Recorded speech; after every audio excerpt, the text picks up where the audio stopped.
আসসালামু আলাইকুম রহমতুল্লাহি ওয়া বারাকাতুহু। আলহামদুলিল্লাহি রাব্বিল আলামিন ওয়াসসালাতু ওয়াসসালামু আলা সাইয়্যিদিল আম্বিয়াই ওয়া আশরাফিল মুরসালিন নবিয়িনা মুহাম্মদ ওয়া আলা আলিহি ওয়া সাহবিহিল মায়ামিন ওয়া বাদ। প্রিয় দর্শক মণ্ডলী, সুন্দর এই সময়ে বিশ্বের যে প্রান্ত থেকে আপনাদের সকলের প্রিয় চ্যানেল ২১ টিভির পর্দায় আমাদের সাথে যুক্ত হয়েছেন সকলকে আন্তরিক মোবারকবাদ, প্রীতি এবং শুভেচ্ছা জানিয়ে শুরু করছি জনপ্রিয় সাপ্তাহিক ইসলামিক আয়োজন ইসলামী জিজ্ঞাসা। সাথে আছি আমি মুফতি আল আমিন খান। প্রিয় দর্শক, আজকে অতিথি হিসেবে যুক্ত হয়েছেন বাংলাদেশের প্রখ্যাত ইসলামিক স্কলার, বিশিষ্ট ইসলামী চিন্তাবিদ এবং শিক্ষাবিদ ফদিলাতুল শেখ মুহতারাম মুফতি শফিকুল ইসলাম হাফিজাহুল্লাহ, সম্মানিত খতিব, বাইতুল আমান জামে মসজিদ কমপ্লেক্স, মুগদা, ঢাকা। আসসালামু আলাইকুম ওয়া রাহমাতুল্লাহ। ওয়ালাইকুম আসসালাম ওয়া রাহমাতুল্লাহি ওয়া বারাকাতুহু। মুহতারাম, ভালো আছেন? আলহামদুলিল্লাহ, আপনি ভালো আছেন? আলহামদুলিল্লাহ, আপনাকে স্বাগত জানাচ্ছি আমাদের চমৎকার আয়োজনে। জি, আপনাকেও স্বাগত। প্রিয় দর্শক শ্রোতা, পবিত্র জুমাবারের এই সুন্দর সময়ে ইসলামের একটি গুরুত্বপূর্ণ দিক নিয়ে আমরা আপনাদেরকে আজকে শোনাবো। আজকে আমরা আলোচনা করতে চাই ইসলামে সত্য স্বপ্ন এবং স্বপ্নের ব্যাখ্যা নিয়ে। ইসলাম আমাদের জীবনের প্রত্যেকটি বিষয়ের সমাধান দিয়েছে। আমরা ঘুমের মধ্যে অনেক সময় স্বপ্ন দেখি, সেই স্বপ্নে আমরা ঘুম ভেঙে যাই, আতকে উঠি, সেই স্বপ্ন আমাদেরকে দুর্বিষহ করে তোলে। আবার কখনো কখনো ভালো স্বপ্ন দেখি, যে স্বপ্ন আমাদেরকে আনন্দ দেয়। আসলে এই স্বপ্নগুলো কেন হয়, কিভাবে আমরা দেখি, এটার কারণ কি, বা এটার ব্যাখ্যাগুলো কি, কাদের কাছে জানতে হবে, অনেক প্রশ্ন থেকে যায়। আজকে ২১ টিভির পর্দায় আমরা আমাদের সম্মানিত অতিথির সাথে সে বিষয় নিয়েই আলোচনা করব কোরআন সুন্নাহর আলোকে ইনশাআল্লাহু তাআলা। শেখ, প্রথমেই জানতে চাওয়া আমাদের যে মূল টপিক, ইসলামে স্বপ্ন এবং স্বপ্নের সঠিক ব্যাখ্যা। আমরা পবিত্র কোরআনুল কারীমে নবীদের অসংখ্য স্বপ্নের কথা আমরা জানতে পারি। যদি বলতেন পবিত্র কোরআনুল কারীমে নবীদের সত্য স্বপ্নের ঘটনাগুলো দর্শকদের জানাতেন। আলহামদুলিল্লাহি রাব্বিল আলামিন ওয়াসসালাতু ওয়াসসালামু আলা সাইয়্যিদিল মুরসালিন। আউযু বিল্লাহি মিনাশ শাইতানির রাজীম। বিসমিল্লাহির রহমানির রহিম। ইন্নী আরা ফিল মানামি আন্নী আযবাহুকা ফানজুর মাযা তারা। সাদাকাল্লাহুল আযীম। সম্মানিত প্রিয় দর্শক শ্রোতা, আজকে আমরা গুরুত্বপূর্ণ একটি বিষয় নিয়ে আলোচনার শুরু করেছি। তো স্বপ্ন এটা সাধারণ কোনো বিষয় না। ইসলামে স্বপ্নের গুরুত্ব এতটুকুই বেশি যে নবী রসুলদেরকে স্বপ্ন দেখানো হয়েছে। এমনকি স্বয়ং রসুল সাল্লাল্লাহু আলাইহি সাল্লাম নবুয়ত প্রাপ্ত হওয়ার পূর্বে ৬ মাস পর্যন্ত স্বপ্নে দেখেছেন। এমনিভাবে অন্যান্য নবী রসুলরাও স্বপ্ন দেখেছেন। এমনকি স্বপ্নের মাধ্যমে অনেক পাপীর শাস্তি কী হবে এটাও রসুলকে জানানো হয়েছে। এমনকি আজানের মতো গুরুত্বপূর্ণ একটি বিষয়, সেটার সূরত কী হবে, সিস্টেম কী হবে, সেটাও রসুলকে, সাহাবায়ে কেরামকে স্বপ্নের মাধ্যমে জানানো হয়েছে। তার মানে হচ্ছে ইসলামে স্বপ্ন নিছক কোনো বিষয় না, স্বপ্নের অনেক গুরুত্ব রয়েছে। এমনিভাবে স্বপ্নের গুরুত্ব এতটুকু বলা হয়েছে যে মুমিনের স্বপ্ন হচ্ছে নবুয়তের ৪৬ ভাগের ১ ভাগ।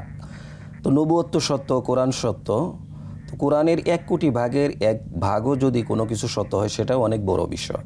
তো এখানে ৪৬ ভাগের ১ ভাগ বলা হয়েছে। তার মানে হচ্ছে যে স্বপ্নটা অনেক গুরুত্বপূর্ণ একটি বিষয়। এখন স্বপ্ন আমরা দেখি, জাগ্রত হয়েও দেখি, আবার ঘুমন্ত অবস্থাতেও স্বপ্ন দেখি। তো স্বপ্নের জাগ্রত যেই বিষয়গুলি, যে আমি স্বপ্ন দেখি যে এটা করব সেটা করব, আর ঘুমন্ত অবস্থায় স্বপ্ন হচ্ছে যেটা আল্লাহ সুবহানাহু ওয়া তাআলার পক্ষ থেকে অথবা শয়তানের পক্ষ থেকে অথবা নফসের পক্ষ থেকে দেখানো হয়। তো কোরআনে অসংখ্য জায়গায় নবী রসুলদের স্বপ্নের কথা আসছে। যেমন রসুল সাল্লাল্লাহু আলাইহি সাল্লামের ব্যাপারে আসছে, লাকাদ সাদাকাল্লাহু রাসূলাহু রুইয়া বিল হক। আল্লাহ তাআলা বলছেন যে আপনার এই স্বপ্নকে আমি সত্যে পরিণত করব। সুবহানাল্লাহ। তার ঘটনা হচ্ছে রাসূল সাল্লাল্লাহু আলাইহি সাল্লাম যখন হিজরত করেন, হিজরতের ৬ষ্ঠ হিজরিতে তিনি স্বপ্নে দেখেন যে সাহাবায়ে কেরামদের একটি জামাত নিয়ে তিনি হারাম শরীফে উপস্থিত হয়েছেন এবং তাওয়াফ করতেছেন। তো রাসূল সাল্লাল্লাহু আলাইহি সাল্লাম এটাকে বাস্তবায়ন করার জন্য সাহাবীদেরকে নিয়ে হারাম শরীফের দিকে, মক্কার দিকে রওনা হলেন। প্রতিমধ্যে হুদাইবিয়া নামক জায়গাতে কাফেরদের কর্তৃক তিনি বাধাপ্রাপ্ত হলেন এবং তাদের সাথে একটা সন্ধি হলো। তো এর পরবর্তী বছর রাসূল সাল্লাল্লাহু আলাইহি ওয়াসাল্লাম, এটাই তো সেই হুদাইবিয়ার সন্ধি। জি। আর এর পরবর্তী বছর আল্লাহ তাআলা এই স্বপ্নকে বাস্তবে পরিণত করলেন। তাহলে যেটা স্বপ্ন ছিল সেটা আল্লাহর সিদ্ধান্তে ছিল এবং সেই স্বপ্নটাকে আল্লাহ তাআলা বাস্তবে পরিণত করলেন এবং 1 বছর পরে করলেন। 1 বছর পরে এবং এটার বিশেষ একটা উদ্দেশ্য ছিল যে এরপরেই কিন্তু অচিরে মক্কা বিজয় হয়েছে। জি, ইন্না ফাতাহনা লাকা ফাতহাম মুবিনা, যে তোমাদেরকে আমি স্পষ্ট বড় বিজয় দান করব। তো এটা হচ্ছে রাসূল সাল্লাল্লাহু আলাইহি ওয়াসাল্লামের স্বপ্নের বাস্তব নমুনা, যেটাকে আল্লাহ তাআলা বাস্তবায়ন করেছেন। এমনিভাবে আমাদের জাতির পিতা হযরত ইব্রাহিম আলাইহিস সালামকে আল্লাহ তাআলা স্বপ্ন দেখাইলেন যে ইন্নী আরা ফিল মানাম আন্নী আযবাহুকা ফানজুর মাযা তারা ক্বালা ইয়া আবাতি ফাআল মা তু'মার। সূরা সাফফাত আল্লাহ সুবহানাহু ওয়া তাআলা বলছেন যে আমি, হে বৎস, আমি স্বপ্নে দেখলাম যে আমি তোমাকে জবাই করছি। ইসমাঈল আলাইহিস সালামকে বলছেন। তো এবার ইসমাঈল আলাইহিস সালামকে জিজ্ঞেস করলেন, ইফআল, তোমার এখন কি করণীয়, তুমি কি করবে? ইব্রাহিম আলাইহিস সালামের এই কথার পরিপ্রেক্ষিতে তার সন্তান ইসমাঈল আলাইহিস সালাম বলছেন, মা তু'মার সাতাজিদুনি ইনশাআল্লাহু মিনাস সাবিরিন। বাবা, আপনি যেরকম স্বপ্ন দেখেছেন সেটাকে আপনি বাস্তবায়ন করেন, আমার এতে কোনো প্রতিবাদ নেই, আমার এতে কোনো কথা নেই, আমার কোনো সিদ্ধান্ত নেই, আপনি যেটা করবেন সেটাই। নবীর মতো, যেমন বাপ তেমন সন্তান। এমনকি তিনি বলেছেন, আমাকে ধৈর্যশীলদের মধ্যে পাবেন। অর্থাৎ আমার দাদা ইয়াকুব আলাইহিস সালাম যেমন ধৈর্য ধারণ করেছেন, জাকারিয়া আলাইহিস সালাম যেমন ধৈর্য ধারণ করেছেন, আইয়ুব আলাইহিস সালাম অসুস্থতার কারণে যেরকম ধৈর্য ধারণ করেছেন, আমাকেও আপনি এদের মধ্যে পাবেন, এদের সাথেই পাবেন, আমাকে এদিক সেদিক দেখবেন না। তো ইব্রাহিম আলাইহিস সালাম এই স্বপ্নকে বাস্তবায়ন করার জন্য উনি পরিপূর্ণ রেডি। এমনকি ধারালো ছুরি নিয়ে মিনার দিকে রওনা দিয়েছেন সন্তানকে নিয়ে। এমনকি তিনি পরিপূর্ণ প্রস্তুত, সন্তানের গলায় ছুরি চালিয়ে দিয়েছেন। তিনি তখনও জানেন যে তিনি তার সন্তানকে জবাই করবেন। এরপরে আল্লাহ তাআলা যখন দেখলেন যে ইব্রাহিম আলাইহিস সালাম একদম রেডি, তো আল্লাহ তাআলার এটা উদ্দেশ্য ছিল না। আল্লাহ তাআলার উদ্দেশ্য ছিল ইব্রাহিম আলাইহিস সালামকে পরীক্ষা করা, করে দেখি আমার কথা মানে কিনা। তো এমন পরিস্থিতি, যে ওই পরিস্থিতিতে আল্লাহ তাআলা জান্নাত থেকে দুম্বা বা ভেড়া এই ধরনের কিছু পাঠিয়ে দিলেন এবং সেটা জবাই হয়ে গেল। ইব্রাহিম আলাইহিস সালাম জানতেছেন যে আমার সন্তানই জবাই হয়ে গেছে, কিন্তু চোখ খুলে দেখলেন যে আমার সন্তান জবাই হয় নাই, জান্নাতি পশু জবাই হয়ে গেছে, পাশে দাঁড়িয়ে আছে। এমনকি আল্লাহ তাআলা বললেন, কদ সাদ্দাকতা রুইয়া, হে ইব্রাহিম, তুমি তো স্বপ্নকে সত্যে পরিণত করে ফেলেছো। অর্থাৎ নবীদের স্বপ্নের অনেক গুরুত্ব রয়েছে, অর্থাৎ এটা তাদের ওহির বড় একটি মাধ্যম। হ্যাঁ, ওহির বড় একটি মাধ্যম। এমনকি এমনিভাবে আপনি যদি সূরা ইউসুফের দিকে তাকান, তো ইউসুফ আলাইহিস সালামের ব্যাপারে আল্লাহ সুবহানাহু ওয়া তাআলা বলতেছেন যে ইন্নী রাআইতু আহাদা আশারা কাওকাবা ওয়াশ শামসা ওয়াল কমারা রাআইতুহুম লি সাজিদিন। হে পিতা, আমি স্বপ্নে দেখলাম যে এই চন্দ্র, সূর্য এবং নক্ষত্র আমাকে সিজদা করতেছে। তো তখন সাথে সাথেই ইয়াকুব আলাইহিস সালাম তিনি বললেন যে ইয়া বুনাইয়া লা তাকসুস রুয়াকা আলা ইখওয়াতিকা ফায়াকিদু লাকা কাইদা। তুমি যে স্বপ্ন দেখছো অনেক ভালো একটা স্বপ্ন, কিন্তু এই স্বপ্নের কথা তোমার ভাইদের কাছে অন্য কারো কাছে বলবে না। তো ইউসুফ আলাইহিস সালাম এই ধরনের একটা স্বপ্নে দেখলেন।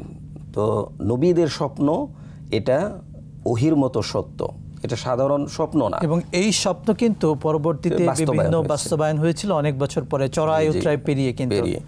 এমনকি এরপরে আমরা যদি এই সূরার সামনের দিকে আগাই, তো 36 নম্বর আয়াতে আমরা দেখতে পাবো, ওয়াদাখালা মা'হু সিজনা ফাতায়ান ক্বালা আহাদুহুমা ইন্নী আরানি আ'সিমু খামরা ওয়া আম্মাল আখারু ফায়ুসলাবু ফাতাকুলু তায়রু মিন নাবিনা বিতাউইলি।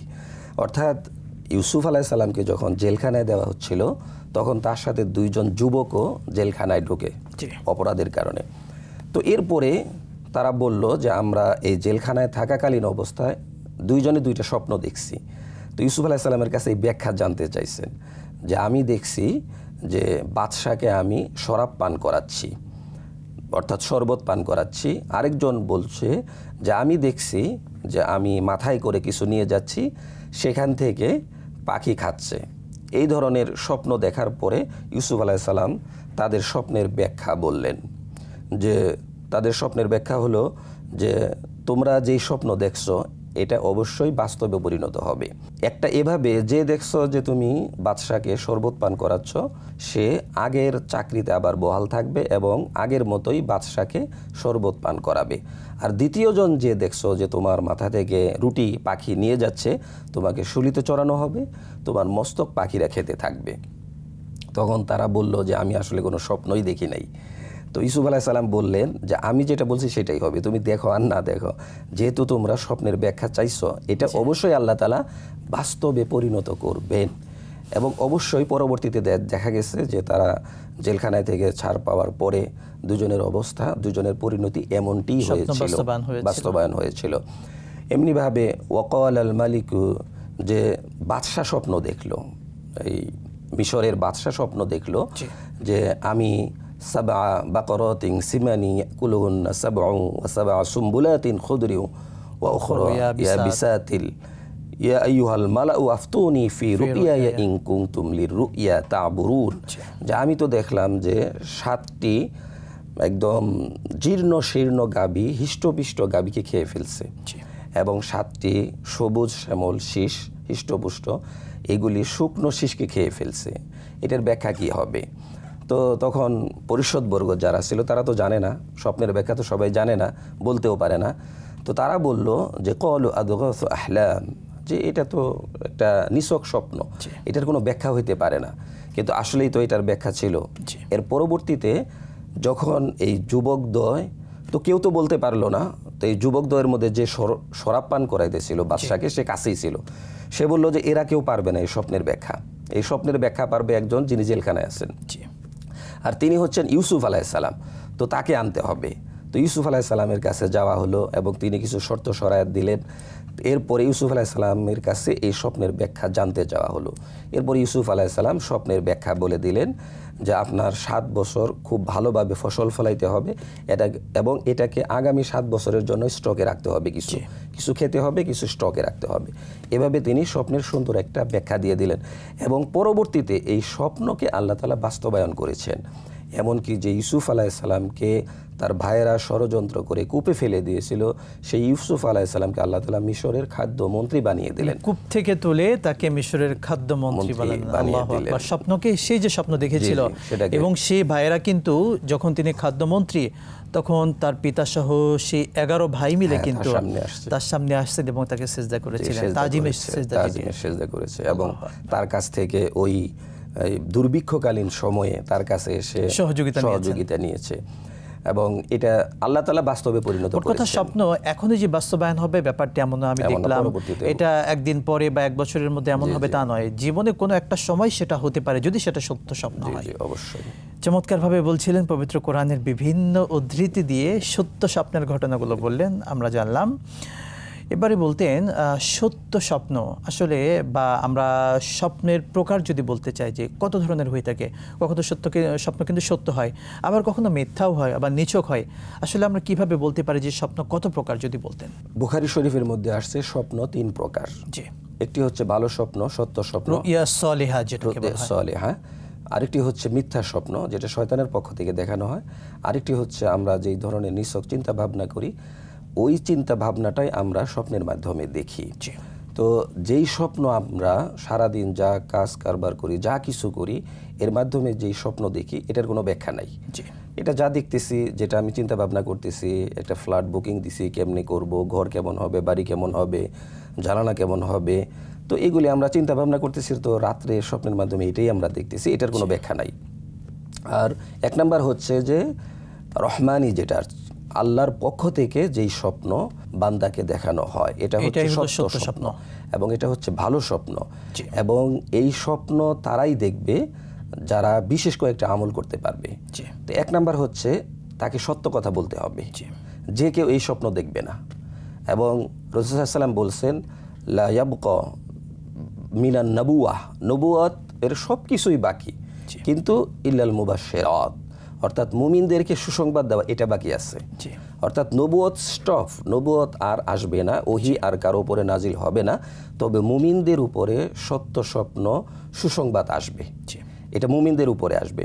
এবং এটার গুরুত্ব এত বেশি যে ওহীর 46 ভাগের 1 ভাগ হচ্ছে মুমিনদের স্বপ্ন, সত্য স্বপ্ন। অর্থাৎ ওহী যেরকম সত্য, এতে কোনো সন্দেহ নাই, এর 46 ভাগের 1 ভাগ হচ্ছে মুমিনদের স্বপ্ন, এতে কোনো সন্দেহ করা যাবে না। তাহলে এত গুরুত্বপূর্ণ একটা বিষয় তাকে দেখানো হবে, তো তার তো একটা কোয়ালিটি থাকতে হবে অবশ্যই। সেই কোয়ালিটির মধ্যে 1 নাম্বার হচ্ছে তাকে সত্যবাদী হতে হবে, কোনো মিথ্যাবাদী এই ধরনের স্বপ্ন দেখবে না। 2 নাম্বার হচ্ছে তিনি হালাল রিজিক খাবেন। হালাল রিজিক যিনি খাবেন তাকে এই ধরনের স্বপ্ন দেখানো হবে। 3 নাম্বার হচ্ছে যে তিনি অবশ্যই সেই স্বপ্ন মানুষের কাছে বলে বেড়াবেন না, অর্থাৎ যিনি শুভাকাঙ্ক্ষী না তাকে বলবেন না। তো এই ধরনের কোয়ালিটি যার মধ্যে আছে এবং উজু করে শুইতে যাবেন, পবিত্র অবস্থায় শুতে যাবেন, তো এই পবিত্র বিছানা থাকবে। তো এই ধরনের কিছু কোয়ালিটি তার মধ্যে থাকতে হবে, তাহলে আশা করা যায় যে তিনি ভালো স্বপ্ন, সত্য স্বপ্ন দেখবেন। এবং সত্য স্বপ্ন দেখার পরে যদি ভালো স্বপ্ন তিনি দেখেন, যদি তিনি অনুভব করেন যে আমার স্বপ্নটা ভালো, তাহলে সেই ক্ষেত্রে কিন্তু তিনি কাউকে বলতে পারেন। অর্থাৎ যিনি বিশ্বস্ত বা যিনি এটার ব্যাখ্যা জানতে পারেন, বড় একজন বুজুর্গ আলেম বা বিশ্বস্ত মানুষ, তার কাছে।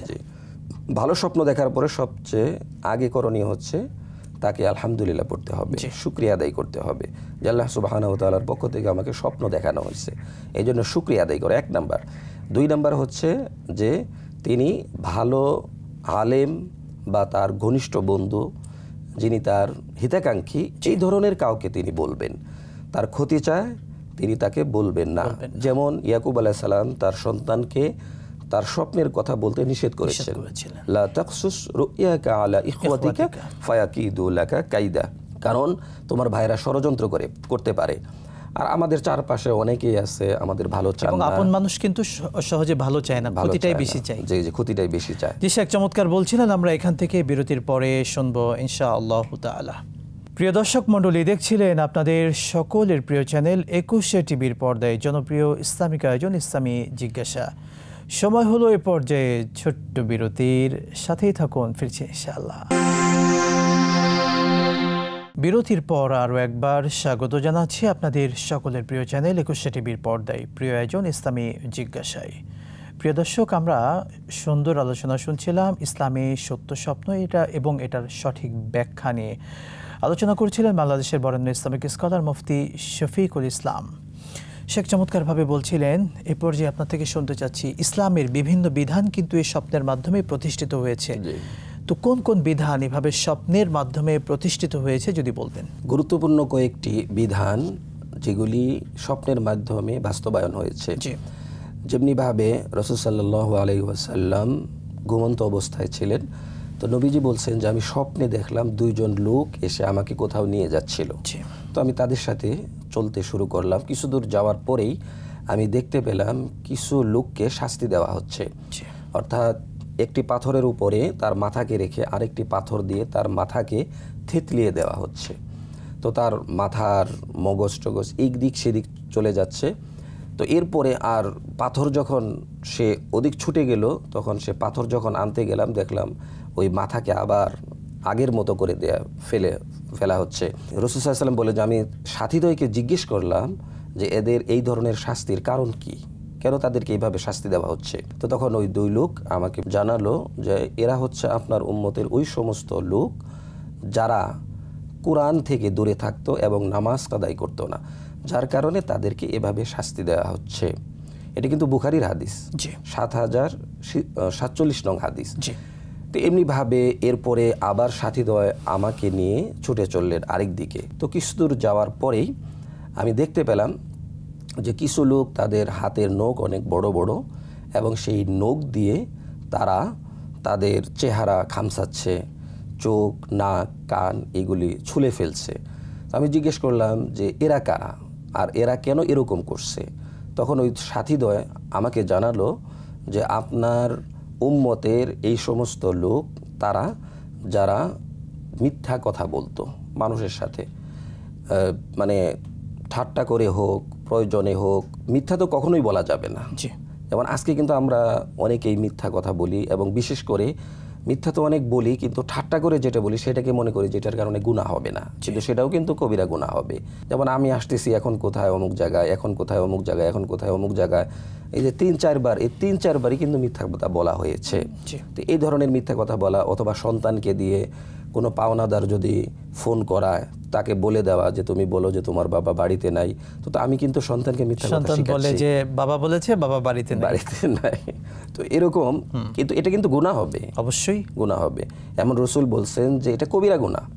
এবং একটি মাত্র কবিরা গুনাহ জাহান্নামে নিক্ষিপ্ত হওয়ার জন্য যথেষ্ট। ফেল করার জন্য সব সাবজেক্টে ফেল করার প্রয়োজন নেই। স্বপ্নের মাধ্যমে জাহান্নামের বিভিন্ন শাস্তির কথা জানানো হয়েছে রাসূলকে। জি, তো এটা হচ্ছে দ্বিতীয় স্বপ্ন। 3 নাম্বার স্বপ্ন হচ্ছে রাসূল সাল্লাল্লাহু আলাইহি ওয়াসাল্লাম আরো কিছু দূর আগানোর পরে তিনি দেখতে পেলেন যে তন্দুল রুটি বানায় এই ধরনের কিছু চুলা। তো এখান থেকে চিৎকারের আওয়াজ আসছে এবং আগুনের লেলিহান শিখা বের হচ্ছে। তো রাসূল সাল্লাল্লাহু আলাইহি ওয়াসাল্লাম জিজ্ঞেস করলেন যে এখানে কাদেরকে শাস্তি দেওয়া হচ্ছে? তো সাথীদ্বয় জানালেন যে এরা হচ্ছে আপনার উম্মতের ওই সমস্ত লোক যারা জিনা বেবিচারে লিপ্ত থাকতো। তো এই ধরনের শাস্তি তাদেরকে দেওয়া হবে। এটা কিন্তু গুরুত্বপূর্ণ একটি বিষয়। তো এরপরে আরও কিছু দূর আগানোর পরে রাসূল সাল্লাল্লাহু আলাইহি ওয়াসাল্লামকে এমন এক জায়গায় নিয়ে যাওয়া হলো যেখানে তিনি দেখতে পেলেন যে রক্তের ন্যায় লাল লাল নদী, যার পানি ছিল রক্তের ন্যায় লাল। এই ধরনের নদীতে কিছু লোক হাবুডুবু খাচ্ছে এবং ভিতর থেকে মাঝখান থেকে কিনারায় আসার চেষ্টা করতেছে। এবং যখনই তারা কিনারে আসে তখনই তাদেরকে পাথর নিক্ষেপ করে আবার মাঝখানের দিকে ছোড়া হয় যে তোমরা মাঝখানে চলে যাও। তো এই ধরনের শাস্তি তাদেরকে দেওয়া হচ্ছে। আবার আরেক হাদিসে আসছে যে তাদের মুখের ভিতরে পাথর ঢুকিয়ে দেওয়া হচ্ছে। তো এই পাথর নিয়ে আবার তারা ভিতরে চলে যাচ্ছে। তো রাসূল সাল্লাল্লাহু আলাইহি ওয়াসাল্লাম জিজ্ঞেস করলেন যে এরা কারা, এদেরকে কেন এইভাবে শাস্তি দেওয়া হচ্ছে? তো সাথীদ্বয় জানালেন যে এরা হচ্ছে আপনার উম্মতের ওই সমস্ত লোক যারা সুদী কারবার করত, যারা সুদ নিত, দিত, সাক্ষী থাকতো। এই সমস্ত লোকদের হচ্ছে এই শাস্তি। সুদ খাওয়া মানে হচ্ছে গরিবের রক্ত চুষে খাওয়া। এই জন্য রক্তের সাথে, রক্তের নদীর সাথে একটা সামঞ্জস্য করেই শাস্তির বিধান করা হয়েছে। তো এই যে গুরুত্বপূর্ণ 4টি শাস্তির যেই বিধান রসুলকে জানানো হলো সেটা কিন্তু স্বপ্নের মাধ্যমে জানানো হয়েছে। রাসূল সাল্লাল্লাহু আলাইহি ওয়াসাল্লামকে তো অনেক বিষয় ডাইরেক্ট জানানো হয়েছে, তো আবার স্বপ্নের মাধ্যমে জানানোর প্রয়োজনটা কি ছিল? যে স্বপ্নও যে বাস্তবে পরিণত হতে পারে এবং স্বপ্নেরও যে ইসলামী গুরুত্ব আছে এবং নবী রাসূলরা চলে যাওয়ার পরে মুমিনরাও যে স্বপ্নে দেখবে এটারও যে বাস্তবায়ন হতে পারে এবং বিশেষ করে কিয়ামতের আগে মুমিনদেরকে সত্য সত্য স্বপ্ন দেখানো হবে এবং সেই স্বপ্নগুলি বাস্তবে পরিণত করা হবে। তো রাসূল সাল্লাল্লাহু আলাইহি ওয়াসাল্লাম এই 4টি স্বপ্নের মাধ্যমে 4টি শাস্তির বিধান মানুষদেরকে জানিয়ে দিলেন। তো এমনিভাবে আমরা নামাজ পড়ি, নামাজের আগে আজান শুনি, একামত শুনি। এই আজান এবং একামত কত গুরুত্বপূর্ণ বিষয়। যেই গুরুত্বপূর্ণ বিষয়টা আল্লাহ সুবহানাহু ওয়া তাআলা স্বপ্নের মাধ্যমে সাহাবায়ে কেরামদেরকে দেখিয়ে বাস্তবায়ন করেছেন। যেই আজান প্রত্যেক দিন 5 বার দিতে হয়, এমনকি শিশু সন্তান জন্ম নিলেও ভূমিষ্ঠ হলেও আজান দিতে হয়। তো এই যে আজানের এই সিস্টেম ছিল না। তো এখন আজান কিভাবে দিবে বা মুসল্লিদেরকে, নামাজিদেরকে কিভাবে ডাকবে, একসাথে করবেন, কিভাবে হবে সেটা? তো তখন সাহাবায়ে কেরামদেরকে নিয়ে রাসূল সাল্লাল্লাহু আলাইহি ওয়াসাল্লাম বিভিন্ন পরামর্শ করতেছিলেন যে বলো তোমরা কিভাবে এই সিস্টেমটা চালু করা যায়, কিভাবে করলে ভালো হয়। তো কেউ বললো যে পতাকা উঠিয়ে দেয়া, এই সময় পতাকা উঠানো হবে, মানুষ ভাববে যে এখন নামাজের সময় হয়েছে, আমরা সবাই মসজিদে আসি। আবার কেউ বললেন যে সিংগায় ফু দেওয়া হবে, সিংগায় ফু দিলে মানুষ বুঝতে পারবে যে এখন নামাজের সময় হয়েছে, চলো আমরা মসজিদে যাই। আবার কেউ বললেন যে ঘন্টা বাজানো হবে। আবার কেউ বললেন যে আগুন প্রজ্বলিত করা হবে। তো রাসূল সাল্লাল্লাহু আলাইহি ওয়াসাল্লাম বললেন যে আগুন তো প্রজ্বলিত করে মুশরিকরা, ঘন্টা বাজায় ইহুদিরা, সিংহা বাজায় খ্রিস্টানরা, তো এক একজন এক একটা করে এগুলি আমরা করব না। তো আলোচনা এই পর্যন্তই ক্ষান্ত। তো সবাই যার যার বাসায় চলে গেল। তো আব্দুল্লাহ ইবনে যায়েদ রাদিয়াল্লাহু তাআলা আনহু তিনি স্বপ্নে দেখতে পেলেন যে তিনি রাস্তায় চলতেছিলেন, তো এক সিংহা নিয়ে এক লোক যাচ্ছিল যিনি সিংহা বিক্রি করেন। তো তার কাছে আব্দুল্লাহ ইবনে যায়েদ কিনতে চাইলেন যে তোমার সিংহাটা দাও। তো তিনি বললেন যে কি করবে সিংহা নিয়ে, যে আমরা আলোচনা করছিলাম যে সিংহার মাধ্যমে আমরা এই আওয়াজ দিয়ে মানুষদেরকে একত্রিত করব নামাজের জন্য। তখন ওই লোক সিংহা বিক্রেতা তিনি বললেন যে না, সিংহা দিয়ে মানুষ জমায়েত করার প্রয়োজন নাই, বরং আমি তোমাকে সুন্দর একটি সিস্টেম শিখিয়ে দিচ্ছি। আর তা হচ্ছে আল্লাহু আকবার, আল্লাহু আকবার, আল্লাহু আকবার, আল্লাহু আকবার, আশহাদু আল্লা ইলাহা ইল্লাল্লাহ। আজানের যেই বাক্যগুলি তিনি স্বপ্নের মাধ্যমে আব্দুল্লাহ ইবনে যায়েদ রাদিয়াল্লাহু তাআলা আনহুকে শিক্ষা দিয়ে দিলেন। এবং তিনি ঘুম থেকে উঠে উৎফুল্ল চিত্তে উঠলেন এবং খুশি, এবং সাথে সাথে রাসূলের দরবারে, জি ইয়া রাসূলুল্লাহ, আমি তো এই স্বপ্ন দেখছি, আমি তো সিংহা কিনতে চাইছি, কিন্তু এই লোকটা তো আমাকে এইগুলি জানিয়ে দিয়েছে।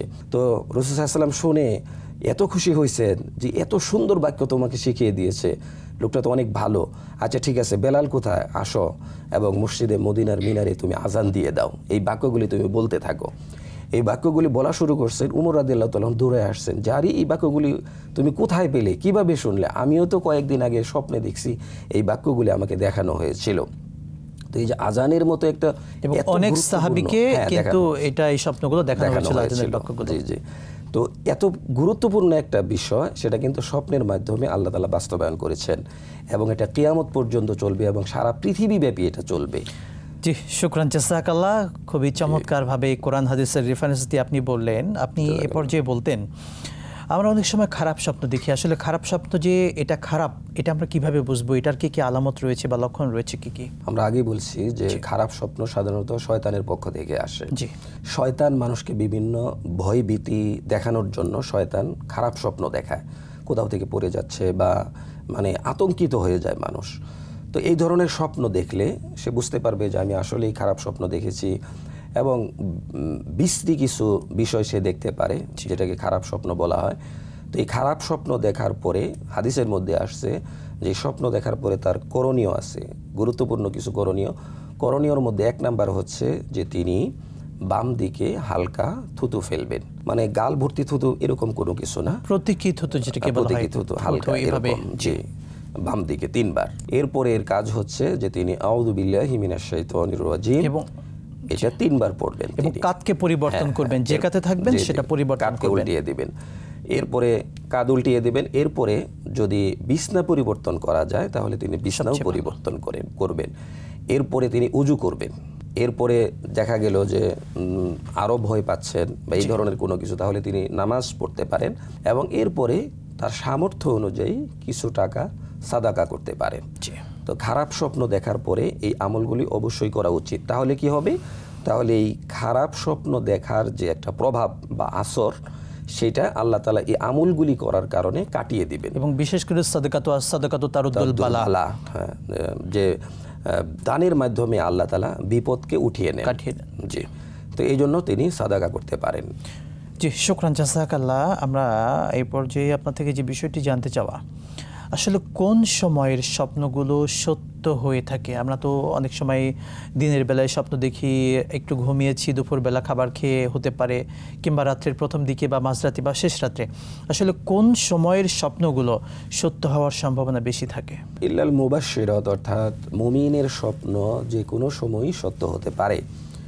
তো নির্দিষ্ট এরকম ঘন্টা বা এরকম সময় নির্দিষ্ট করে বলা হয় না, যদিও আমরা শুনি যে শেষ রাতের স্বপ্ন অন্য সময়ের তুলনায় একটু ভালো বা একটু সত্য হতে পারে। তার কারণ হচ্ছে যে তখন ঘুমটা একটু কমে যায়।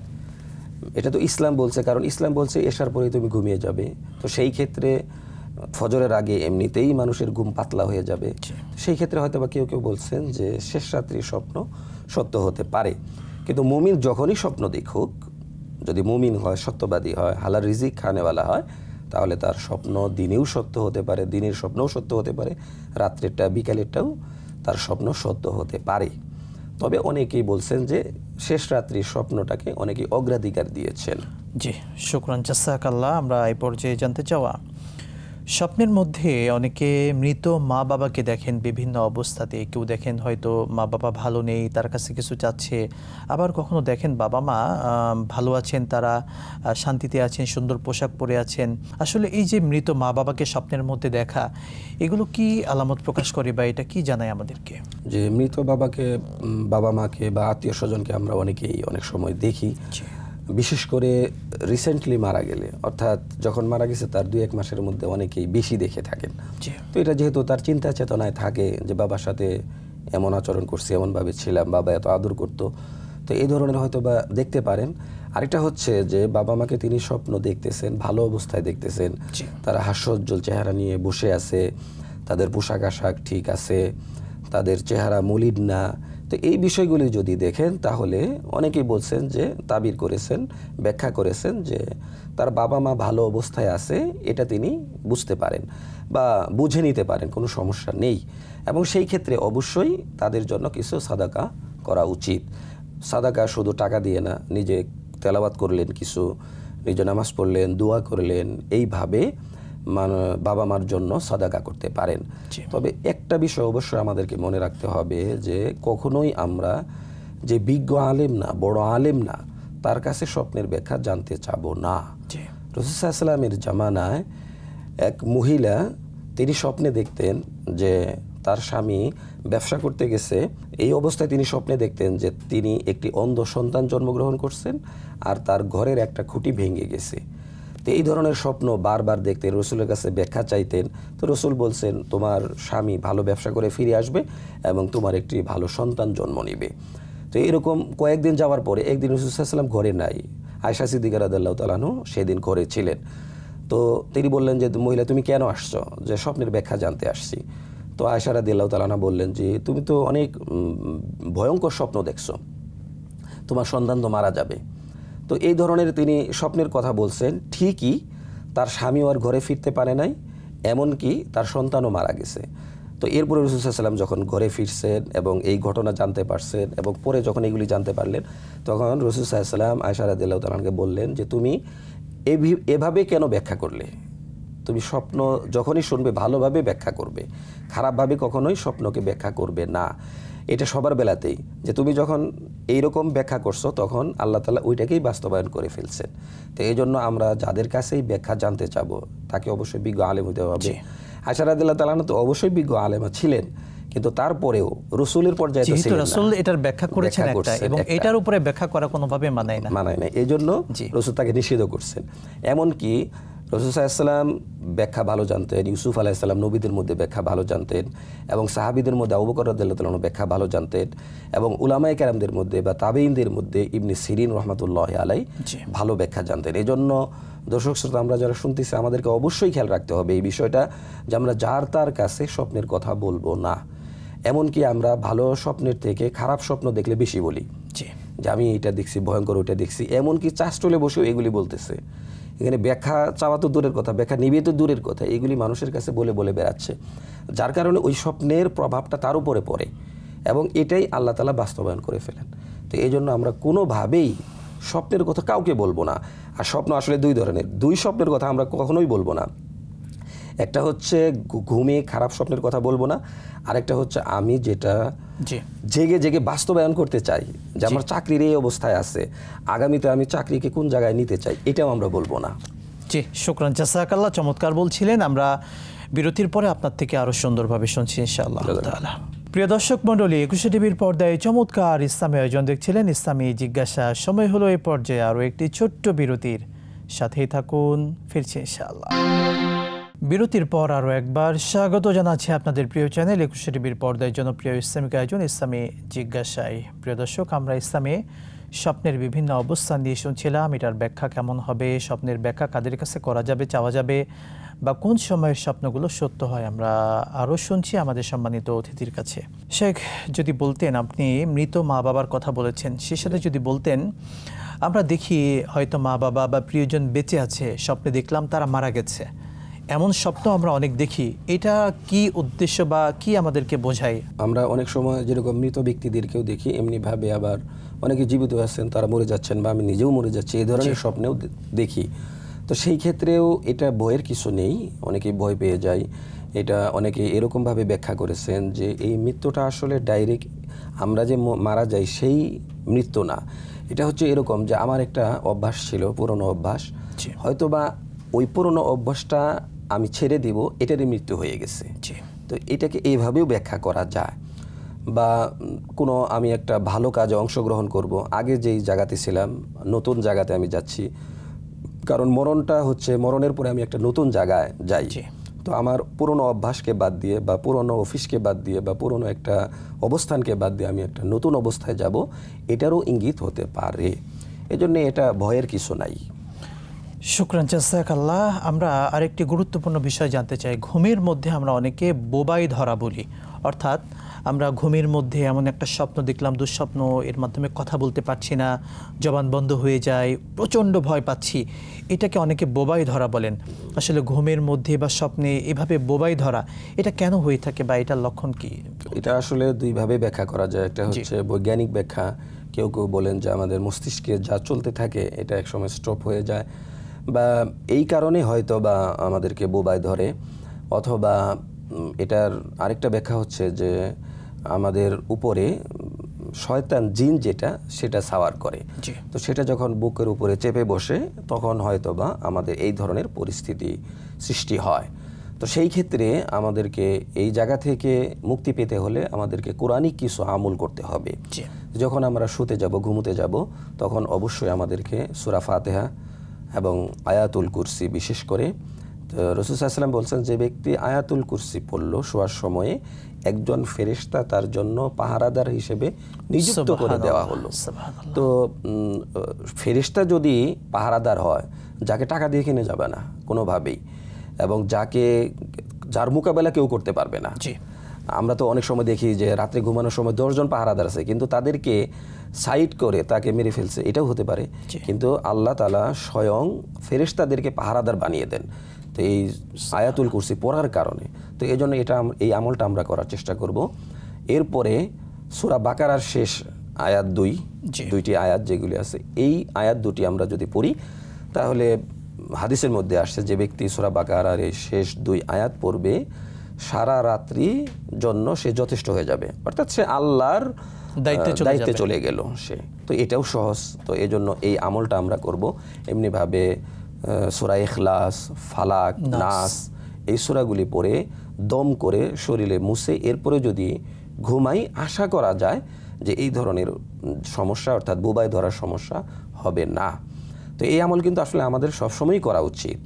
সকালে ঘুম থেকে উঠে ঘুমোতে যাওয়ার আগে এবং বিশেষ কোথায় যাওয়ার আগে এই আমলগুলি আমাদের করা উচিত। এমনিভাবে 3 তাসবিহ যেটা আছে, তাসবিহে ফাতিমি ঘুমানোর আগে সুবহানাল্লাহ, এবং রাত্রিবেলা ঘুমানোর পূর্বে সূরা মুলক তেলাওয়াত করা, এগুলি সুবহানাল্লাহ, আলহামদুলিল্লাহ, আল্লাহু আকবার, এগুলি 33 বার 34 বার পড়া।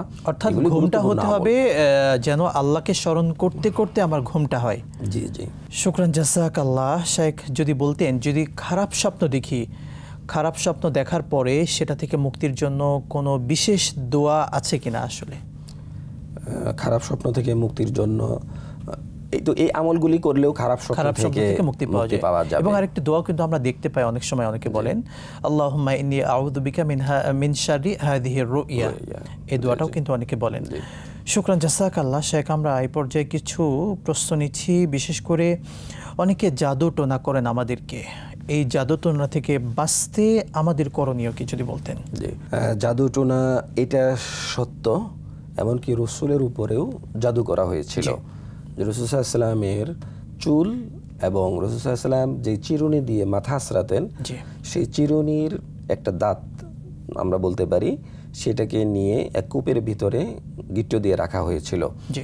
এক লাবিদ নামে এক মহিলা, ইহুদি মহিলা, এই জাদুটোনা করছিল রাসূলের উপরে, যার কারণে এমন প্রভাবিত হয়েছিলেন এই জাদুর প্রভাবে রাসূল সাল্লাল্লাহু আলাইহি ওয়াসাল্লাম যে তিনি ভুলে যাইতেন যে খানা খেয়েছেন কিনা, নামাজ পড়েছেন কিনা, এবং অসুস্থ হয়ে পড়েছিলেন, দীর্ঘদিন জ্বর ছিল। তো রাসূলের উপরে এই ধরনের প্রভাব সাধারণ বিষয় না, তার মানে জাদুর প্রতিক্রিয়া হতে পারে।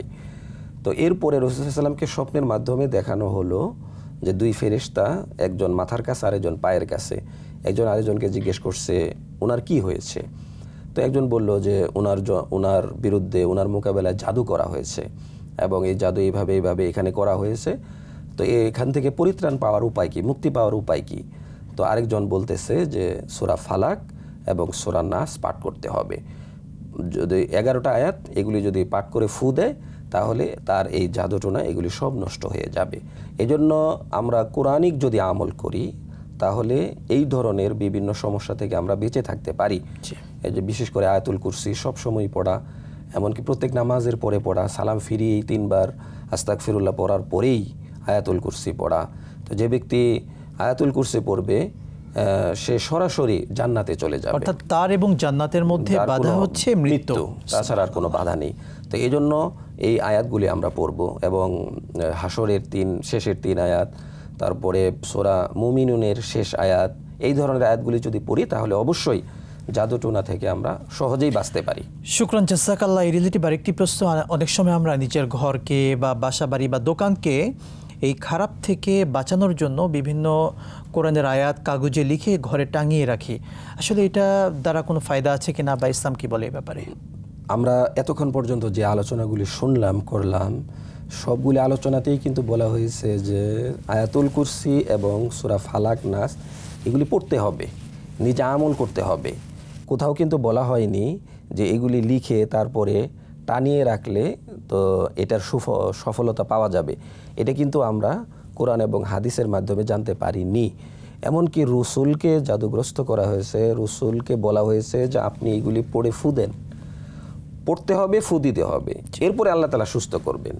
এটা বলা হয়নি যে কোরআন সারা ঘরে লিখে রাখেন, তারপরে ক্যালিগ্রাফি করে এভাবে লিখে রাখেন, এটা কিন্তু বলা হয়নি যে এটা রাখলেই আমার ঘরে সাউন্ড সিস্টেম বাজবে, আবার আমি সেখানে ক্যালিগ্রাফি করে এগুলি টাঙ্গিয়ে রাখবো, এতে করে কোনো ফায়দা হবে আমার মনে হয় না আর কি। শুকরান জাযাকাল্লাহ শেখ। আমরা আরেকটি প্রশ্ন নিচ্ছি। বাচ্চা জন্মের পরে বাচ্চার কানে আজান একামত দেওয়া হয়, আসলে এটা রহস্য কি, কারণটা কি? যে এক নম্বর কারণ হচ্ছে যে এটা ইসলামের বিধান, রাসূল সাল্লাল্লাহু আলাইহি ওয়াসাল্লাম এটাকে সুন্নত করেছেন। এমনকি আব্দুল্লাহ ইবনে আব্বাস রাদিয়াল্লাহু তাআলা আনহু থেকে বর্ণিত, তিনি বলেন যে হাসান ইবনে আলী অর্থাৎ আলীর ছেলে হাসান রাদিয়াল্লাহু তাআলা আনহু রাসূল সাল্লাল্লাহু আলাইহি ওয়াসাল্লামের নাতি, ওনার জন্মের পরে রাসূল সাল্লাল্লাহু আলাইহি ওয়াসাল্লাম নিজে ডান কানে আজান দিয়েছেন এবং বাম কানে ইকামত দিয়েছেন। যেহেতু স্বয়ং রসুল এটা করছেন, এক নম্বর কারণ হচ্ছে যেহেতু রসুল করছেন সুন্নত হিসেবে আমরাও করব। আর দুই নম্বর কারণ হচ্ছে যে এটার মাধ্যমে তার কানে শুরুতেই তাওহীদের বাণী পৌঁছিয়ে দেওয়া হলো। আর যখন তাওহীদের বীজ তার দিলের ভিতরে ঢুকে গেল, কানে পৌঁছে গেল, এর মাধ্যমে শয়তান থেকে তাকে বাঁচানোর জন্য একটা হাতিয়ার ঢুকিয়ে দেওয়া হয়েছে।